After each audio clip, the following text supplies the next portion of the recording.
प्रिय छात्रा, नमः संस्कृताय। मैं संतोष सर। जैसा कि कक्षा 10 के सिलेबस का संस्कृत सिलेबस का संस्कृत व्याकरण पढ़ाया जा रहा है, संस्कृत व्याकरण में छात्रों शब्द रूप पढ़ाया जा रहा है। इसके पहले मैं पुल्लिंग कक्षा 10 के सिलेबस का पुल्लिंग के सभी शब्द रूपों को पढ़ा दिया हूँ, जैसे पितृ शब्द का, गो शब्द का, राजन शब्द का और भगवत शब्द का। इसके बाद करिन शब्द का, सभी पांचों शब्द रूप को पढ़ा दिया गया है एक एक करके। आज छात्रों मैं संस्कृत व्याकरण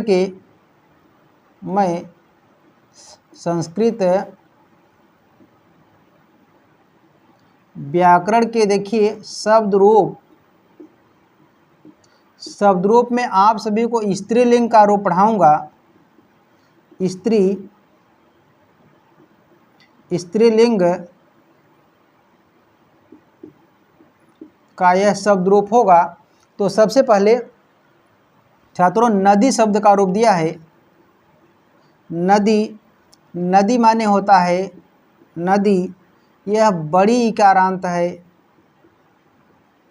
द में बड़ी होने से यह दीर्घ बड़ी इकारांत है। तो सबसे पहले छात्रों मैं विभक्ति को लिख लेता हूँ। यहाँ पर विभक्ति लिखा जा रहा है, विभक्ति। इसके बाद छात्रों यहाँ एक वचन लिख लेते हैं, एक वचन। इसके बाद यहाँ पे द्विवचन लिखा जा रहा है। फिर यहाँ पे आपका बहुवचन लिखा जा रहा है। तो छात्रों ये हो गया विभक्ति, एक वचन, द्विवचन और बहुवचन। तो पहले विभक्तियों को लिख लेते हैं। विभक्ति का नाम प्रथमा, इसके बाद द्वितीया, फिर तृतीया, इसके बाद चतुर्थी, फिर पंचमी, इसके बाद षष्ठी, सप्तमी, इसके बाद हो जाएगा संबोधन। ठीक छात्रों, प्रथमा, द्वितीया, तृतीया, चतुर्थी, पंचमी, षष्ठी, सप्तमी और संबोधन। फिर नदी शब्द के बड़ी इकारांत अर्थात दीर्घ इकारांत स्त्रीलिंग का यह शब्द रूप लिखा जाएगा। तो एक वचन सबसे पहले लिख लेते हैं छात्रों। यहाँ पर प्रथमा का एक वचन हो जाएगा नदी, और द्वितीय का रूप हो जाएगा एक वचन नदीम, और तृतीय का एक वचन हो जाएगा रूप नद्या, और चतुर्थी का एक वचन रूप हो जाएगा नद्यय। क्या हो जाएगा? नद्यय। इसके बाद पंचमी का एक वचन रूप हो जाएगा नद्याह। षष्ठी का एक वचन रूप लिखेंगे नद्याह। क्या हो जाएगा छात्रों? नद्याह। सप्तमी का एक वचन रूप लिखेंगे नद्याम। इसके बाद संबोधन का एक वचन रूप हो जाएगा हे नदी। ठीक छात्रों, यहाँ संबोधन का चिन्ह दे देंगे। अब द्विवचन के सभी विभक्तियों के रूप को लिख लेते हैं। तो पहला लिखा गया एक वचन में नदी, यहाँ हो जाएगा नद्यौ। द्विवचन का प्रथमा का क्या हो जाएगा रूप? नद्यौ। द्वितीय का रूप हो जाएगा द्विवचन में नद्यौ। तृतीय का द्विवचन रूप हो जाएगा नदीभ्याम। क्या हो जाएगा छात्रों? नदीभ्याम। उसके बाद चतुर्थी का द्विवचन रूप लिखेंगे नदीभ्याम, नदीभ्याम। इसके बाद पंचमी के द्विवचन के रूप को लिखेंगे, यह भी हो जाएगा छात्रों नदीभ्याम। क्या हो जाएगा? नदीभ्याम। इसके बाद षष्ठी के द्विवचन को रूप लिख लेंगे नद्योः। सप्तमी के द्विवचन के रूप को नद्योः, और संबोधन के द्विवचन के रूप को लिखेंगे हम हे नद्यो।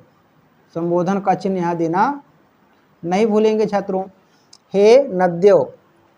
तो यहाँ लिखा गया प्रथमा का, द्वितीया का, तृतीया का, चतुर्थी का, पंचमी का, षष्ठी, सप्तमी और संबोधन का सभी एक वचन और द्विवचन।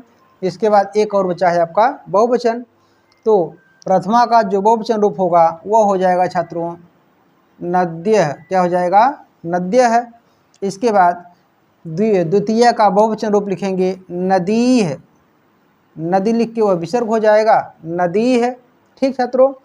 और तृतीय का जो बहुवचन लिखेंगे वह लिखेंगे छात्रों नदी भी है। क्या हो जाएगा? नदी भी है।